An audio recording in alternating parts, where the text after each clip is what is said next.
Hi, I'm Hafiz, and this is We Are Dads Too, a podcast for fathers by fathers. In this episode, we will be discussing the importance of awareness in the relationship between a father and his child and the different ways it can be achieved. So today, Parkson, to me, this is a very important topic for us to discuss as fathers.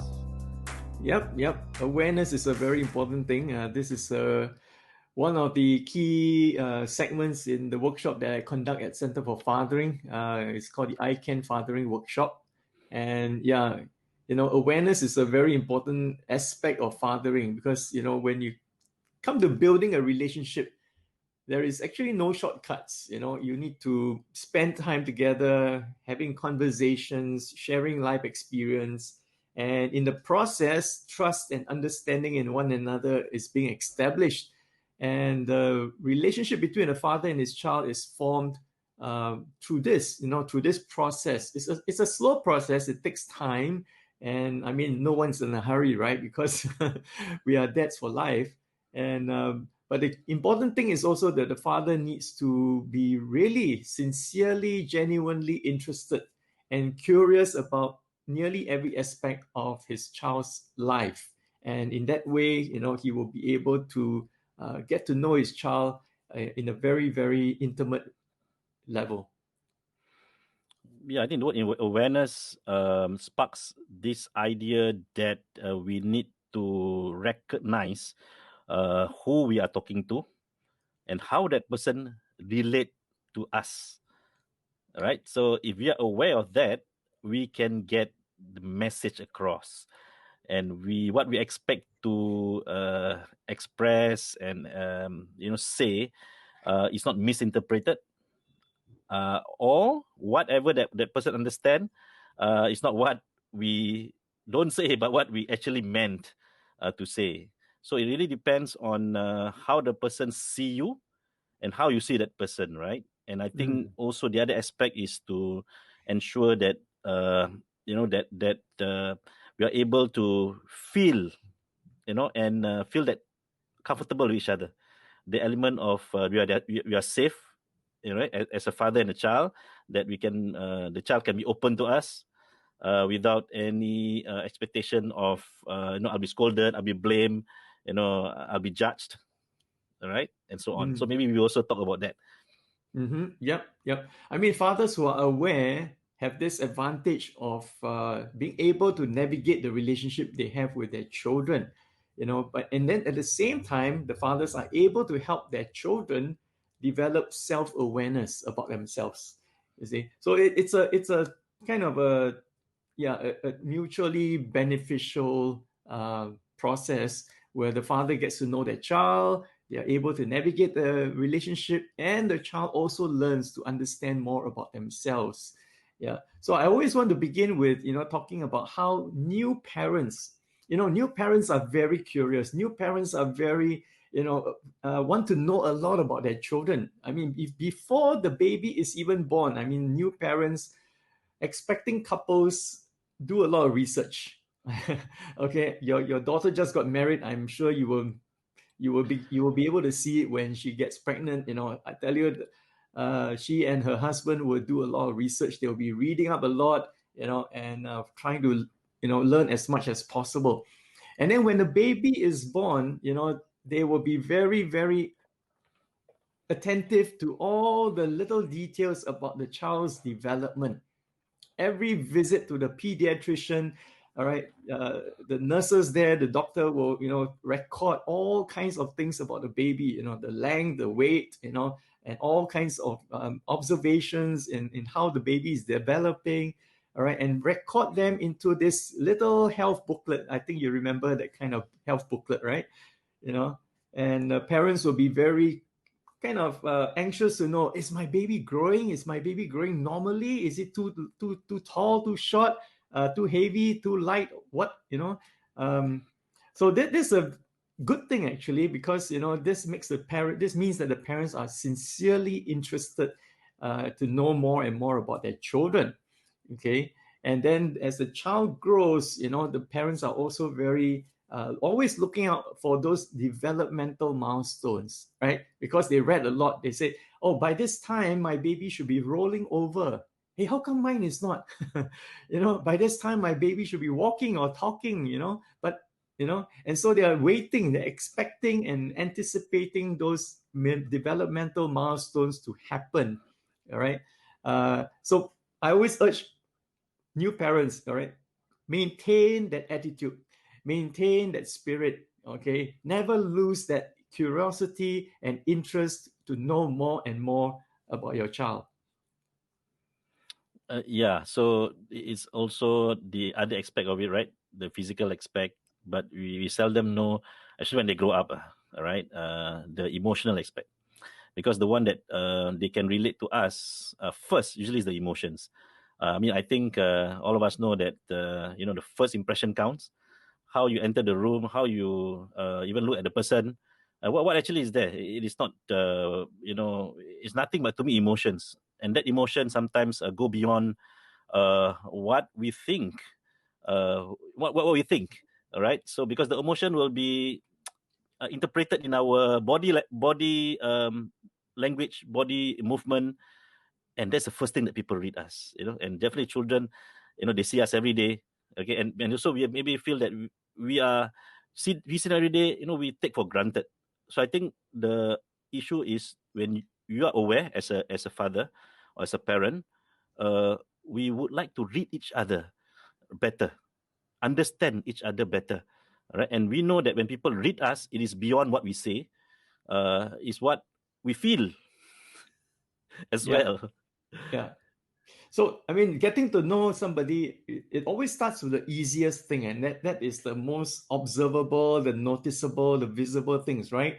The physical characteristics. Even when a boy meets girl, where does the spark happen? The spark happens usually is about the physical attraction, right? The looks and all that, right? And then when they start to have their first conversation and get to know each other, then, the other things begin to kind of attract them to one another.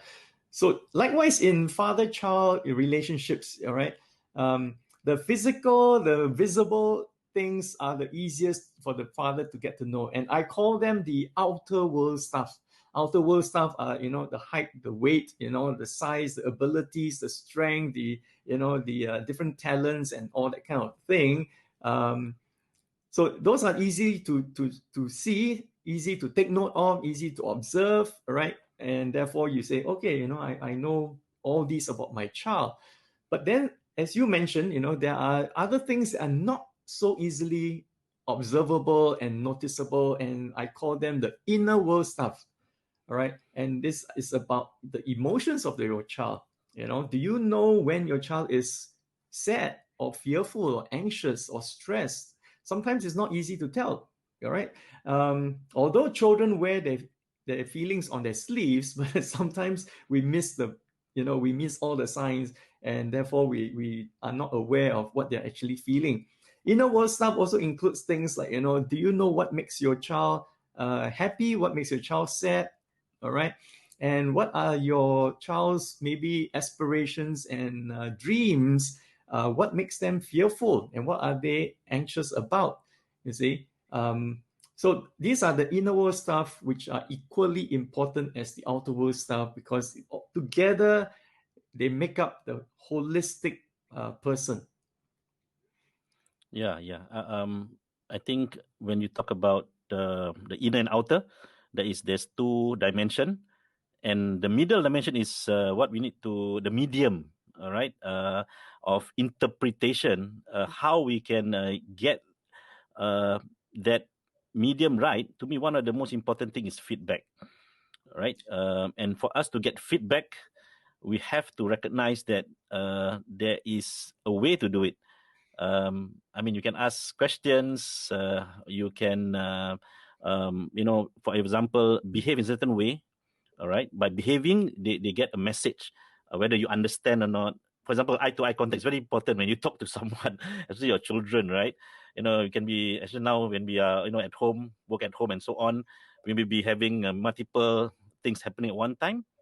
But I think once we have to be aware and be present when we talk to others, especially our children, because they are in an age where it's easy to form a certain judgment, certain impression, and if they think that that's how a dad should react to me, then okay, that's what it should be, and that becomes something that they believe in, right? And I think that will go a long way in creating their attitudes and their relationship with others as well. So if you think I'm important, you must look at me and give me attention, full stop. If you don't give me attention, then I'm not important, and that will affect their feelings, their emotions, and what more, how they relate to us as a dad. Oh, definitely, for sure. I think what you just talked about is about the communication between the father and the child. Awareness is slightly different. Awareness is about how how the father pays attention to the child and really get to know the in and out of the child. What makes him tick, what makes him not tick or talk. All right, tick tock. Okay. And things like that, so that the father will be able to say, "I really know you." You see, one of the very common feedback that children give to their parents, especially when they are near teenage or in teenage, is that you don't understand me. And my children, I have two older kids, as you know. They said that to me at one point, and I told them this. I said, "You are right, but you're also not right. You're right because yes, I definitely could have done better to really listen to you and get to know you and understand you, and really hear you when you are trying to say something to me. I can always do better than I did. But no, because the fact that we are related, you have part of my DNA. Actually, in the whole world, nobody understands you better than your parents because you are part of us." Okay, so that's my explanation to them. Now, I'm not really sure whether they buy it or not, but that's what I told them, you see. But when it comes to awareness, one of the things I tell fathers to that the easiest thing you can do to find out, learn more about your child, besides being observant, open your eyes, observe, really watch them and notice things about them. The second thing you can do, the most easiest and common thing you can do, is ask questions. All right. But this is easier said than done, because sometimes we fathers, we might not have the patience, and sometimes when we ask our kids for a question, we don't get a very meaningful response, and we get frustrated, we get impatient, right? And then we turn this very supposedly a very calm and loving and conversation into an interrogation, right? As if we are trying to squeeze information out of this prisoner of war. So asking questions is a very, very simple but very effective way of getting information and learning more about your child. All right, I mean, like questioning them about why they made this choice and what do they like and all that. So questions are very, very simple. We ask questions all the time. So likewise, we can ask our children questions in the spirit, in the attitude of curiosity and interest. All right, in knowing somebody. I mean, just like when we were dating our girlfriends, right? We have a lot of questions, isn't it? We ask questions about this, about their childhood, about the schools they went to, about their favorite food and what they don't like. We want to know as much as we can about this person. And the more we know, the easier it is for us to fall in love with that person. Wow, today talk a lot about love, and I feel so emotional. Okay, one of the things I thought you need to practice, and I think I tried it a few times, it works, and research has shown is about mirroring what the other person is doing, feeling, and saying, and even expression on the face. If it's a smile, you smile, and there's a connection. If you're trying to be is sad, telling a story, then you must be sad also. You cannot be he's sad and you laugh. You see, there's no connection. So this just remember, you need just to mirror the person's emotions, to mirror the person's tonality, behavior, movement, for you to have connection. All right, I think it's a very simple way to connect, to show that you are present. This is not to pretend, right? I mean, really, when you are deep aware of the other person, deeply aware of the other person, you tend to mirror that person. Okay, so that is the whole idea. It's not it's a chicken and egg, because you sometimes get out of that, because you get distracted. But just to to get it back, just remember that you just need to get into the mood, get into the emotions, talking to the person, and be able to relate to the person. Is good to mirror, because with this mirroring is where I think our children will see us and can relate to us like them. It's not easy, because in terms of age, in terms of generation gap, there's a lot of gap. We can blame everything under the sun that we are different. All right, even our experience may be different, but I think there are opportunities for us to relate to our children, similarities between you and me. I feel the same way, or I've gone through the same thing. Okay, I think that I understand you, because what you are experiencing is something that I experienced as a child, for example, as a student, so talk at their level.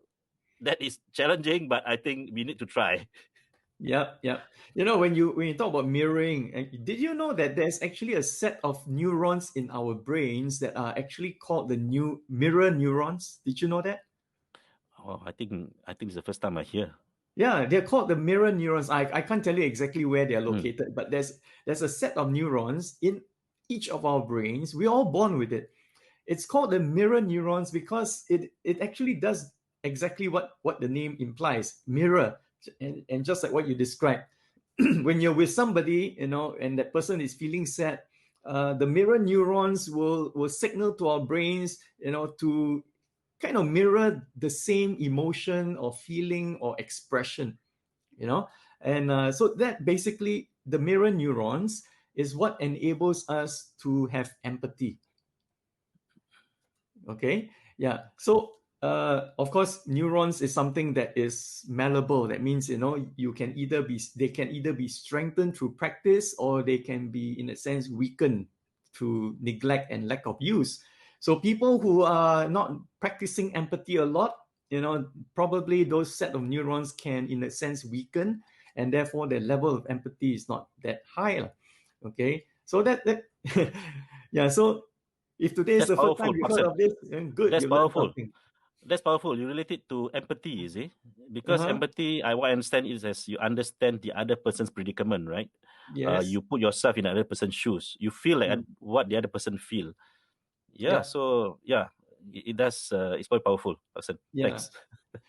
So coming back to this empathy and the questions, right? I was talking about questions, that as parents, one way to learn more about your child is by asking questions. All right. And what is the most popular questions parents ask their children, especially when the children are going to school?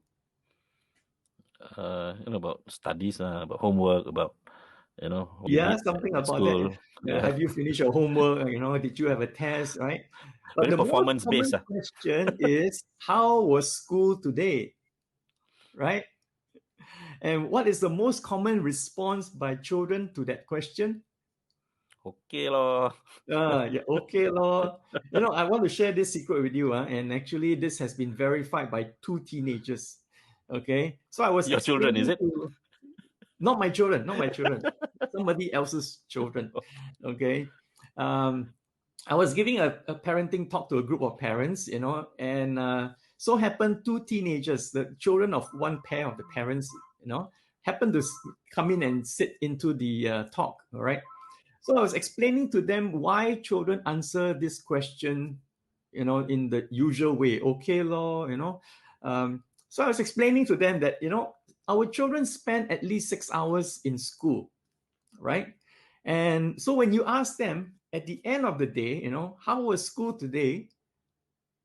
It's a very difficult question to ask because it's so general. And your child is probably thinking, I've been in school for 6 hours.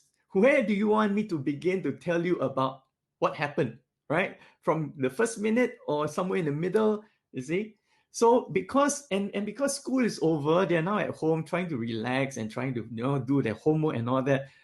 They really don't want to relive the school day, and then come and give you a running commentary about it. So they just summarize it Well, there were ups and downs, but generally okay.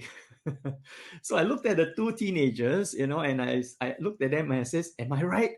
And both of them nodded their heads with full approval and full agreement. So I said, "All right." I told the whole group of parents, "Okay, I have verification, confirmation from these two teenagers. So you can take it that, this is what your children are also thinking." So let's not ask the question anymore, because that question is too vague, too general, and you will not get a meaningful answer. But if you want a meaningful answer, then let your question be more specific. Like, what was the happiest moment in school today? What was the most challenging thing you did today in school? And so when your questions are more specific, then your child can zoom in on that and tell you something very definite and very specific. And so it's more meaningful rather than a very, very general question: how was school today? Yeah, I think the word meaningful is very meaningful. Yeah, because we sometimes just lose our plot. We just lose it. I mean, when we talk to our children, right, or to anyone for that matter, people always want to know what's important to them, right? People want to talk about what is important, what is immediate, and what motivate them rather than what motivate me, see, and I talk Yep. to the other person.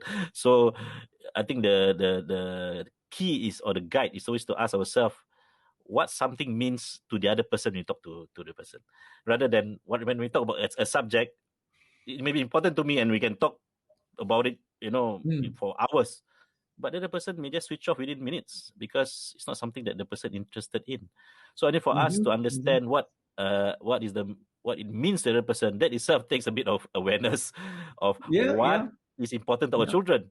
I mean, yeah. if our interest is, for example, I mean, I like cycling, all right, and they are not one who at that age, for example, like to do cycling.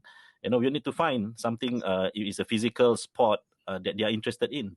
Is it a sport that is a group sport, individual sport, and what it means to you if you do sports, what makes you feel happy. Okay, so rather than, okay, I want you to play piano, I want you to play badminton, I want you to play soccer, all right, and it becomes something that they realize that at the end of the day, this is not what I love to do. And I think when a child doesn't have that interest, and you force onto him or her, he may continue doing it, but it won't be sustainable. Okay, and more importantly, or more to me tragically, they will force themselves to do it, and at the end of the day, because there's no meaning, they don't find it's meaningful to them. They will, it become a negative. It becomes something negative. They may achieve something very well in that particular area, but emotionally they're not satisfied. They're not happy, and it will be translated into other things that to me Mm. would be not healthy. Yeah. Mm. Yeah. What is one thing children find not interesting, but it's important to them? Not interesting, important to them. Uh, What is that? our stories. Our story told in our own way. In our own way, stories about ourselves, our lives. All right. I don't know, maybe for you it's different. Your children might find your stories very interesting. But generally, what I'm hearing from my own children and other, fathers is that when I tell my stories, my children say, "Oh, not again." Have you watched long ago there was this family, sitcom in Singapore, Under One Roof? Yeah. Yeah, fanatic, right? Yeah. At the end of every episode, he will say, "A long, long time ago in a province in China," and then all his kids just run away. So it's like that. I mean, that is a real, true story. I mean, in the sense, it's happening in many, many families. But I also tell fathers, as much as you ask the children, your children, how was school today? Because, I mean, I'm presuming that you're asking it out of sincere interest to know, and because you're concerned about your children and things like that.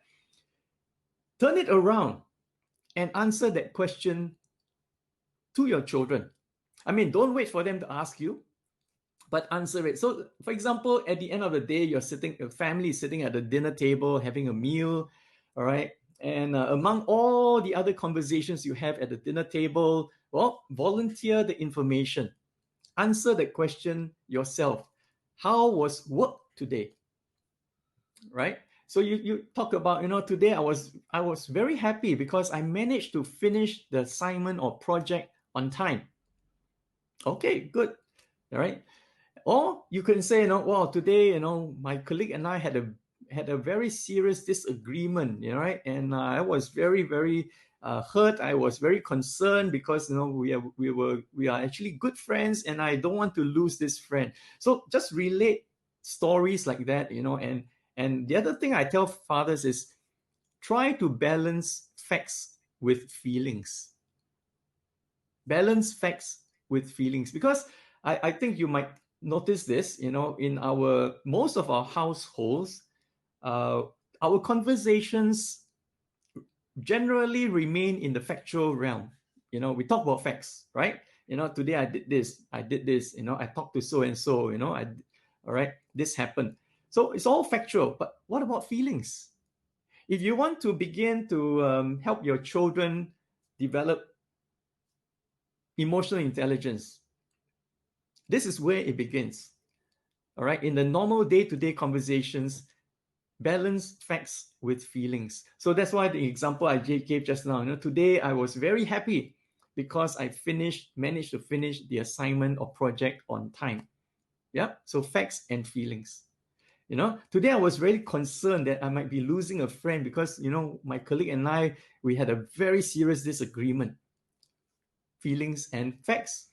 You see? So when the father does that consistently, I mean, probably we can't do it 100% of the time because sometimes we forget, right?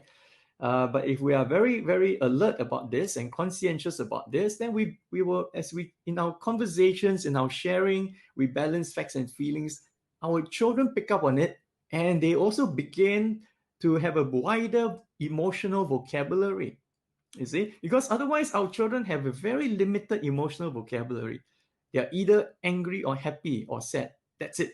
But the emotions, there are much more emotions and feelings. There's disappointment, there's frustration, there is indignation, many, many words to express different degrees of anger, different types of emotions.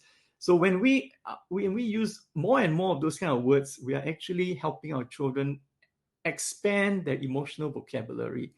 And that's part of developing and increasing their emotional intelligence. Yeah, I mean, you keep repeating the word feelings, feelings, feelings. I begin to think and remind myself why we started this podcast for fathers.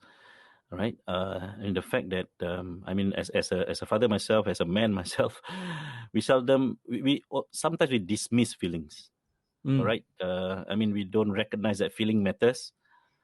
We tend to want to go strong. I mean, it's a feeling also, but we go to the feelings that show strength, show that we are able to endure. Show that we are able to withstand. I mean, in a way that I mean, at the end of the day, we are actually preventing actual seemingly vulnerable feelings that mm, actually is real. And if you don't mm, recognize that they are real, they may be they may turn out to be or appear as in other things. I mean, our children will try to cope, their feelings or to express their feeling in other ways. And I think this is also related to what we have spoken before about building resilience, not just mental resilience. I think it's resilience of the heart. And I think for me the rule of thumb, whenever I'm trying to make sense of things, right, is entitled to make sure that we are balanced, is the 3 H: our head, our hand, and our heart. And these are the three things I think we have to make sure that there's always enough attention given. And I think feelings in the realm of more, of course, more towards the heart. And I think we need to give more attention to that, especially today when, I mean, in our society where performance, achievement is so much, I think, overemphasized. We forget, all right, that feelings, matters of the heart, matter of relationship is always being downplayed. Okay, You're saying that children come back to school, they don't want to hear about schoolwork. They don't want to hear about your teacher, about your subject, their subject and everything. What they want people to recognize is about them as a person. Them, that person that have feelings, that is able to relate to someone that they can express freely and trust that without judgment, without any feeling, without any barrier. And I think this is a challenge. I mean, I'm talking about it seems ideal here, but I think we need to break, make a lot of effort to break a lot of these things in our the way we communicate and relate to our children. Yeah. I think in closing, I just want to share one more little tip for fathers. When I share this with the fathers in the workshop, all of them were amazed and said, "Oh," they all said, "Wow, that's simple, but that's very interesting." So we all celebrate our children's birthdays, right? I mean, if you have 3 kids, you have 3 birthdays you celebrate every year. But they only come around once a year. Okay, so talking about sharing your stories, one way is to share the stories of that day. But when our children were born, when my first child was born, I was about 27 years old, and so there was this big chunk of my life, about 27 years, that my first child probably did not know anything about, or very little about. So I need to find a way to update my child about my life so that he or she gets to know me better and better. All right. Now, so instead of keep telling the stories like Tan Atik in that show, in that sitcom series, Under One Roof, all right, and then your children will all run away. There's a creative way, and there is a way where you are able to share little segments and little snippets of your life, and it is during your child's birthday. So I use acronym AYA. All right. Now, if you add a H in it, in Malay, it stands for father. Father, yeah, that's what my children call me. Here we just drop the H, all right? Just for this, we drop the H. So it's AYA, which is an acronym that stands for at your age. All right. So let's say you're celebrating your son's 8th birthday. So apart from all the usual birthday celebrations, you have the cake, you have the junk food, you have friends, and you have all the games and all that. Somewhere during the day, probably during the end of the day, where everyone is settling down and, after cleaning up, you say to your son, son, today you celebrated your 8th birthday. You have now turned 8. At your age, that means me, at your age, when I was 8 years old, this is what happened. This is what I did. This is what I went. This is where I went, wherever. You just think of an event when you were 8 years old and you share that with your child. Then next year, when you celebrate your son's 9th birthday, you do it again. You say, son, today you're turning 9. When I was at your age, when I was 9 years old, this is what happened. What do you think of that? Wow, amazing. I think very simple. I think it's a very simple practice that we can put as a habit, if not to be every year, but I think as and when there's a reminder of, at what point in your life that you want your child to relate to you at that particular age. Yeah. So it's good for us. I always warn the fathers. I said, you must do your homework first. Oh, yeah. You need to, before you try doing that, you need to think of one thing that you want to share. Because I tried it, without doing any homework, and I got stuck. I got stuck. I said this to my daughter, oh, today you're turning 15. At your age, when I was 15 years old, I stopped and I looked at my wife. What did I do when I was 15? That's why it's AYAH. The H is for you to be reminded homework. Okay, all right, that's a good one. All right, at your age, homework. Okay. Yeah, remind must do homework and make sure it's the correct story. Don't what do you call that? Don't make up one. Make up one, and then check with your parent. No lah, that didn't happen. Okay, so nice. I think this is a good time to end. I think a good reminder of what action, right, we can do pick up something from the conversation today. Personally, I think that's something that I would do. For 30 minutes we speak, but if we can take one habit or one action that we can change our life with, bit by bit, that would be an achievement worth Yes. doing. Yes. Okay, Hafiz. Nice talking to you again as usual, and see you again next time. All right, thanks, Paxson. See you again. Bye bye. Bye.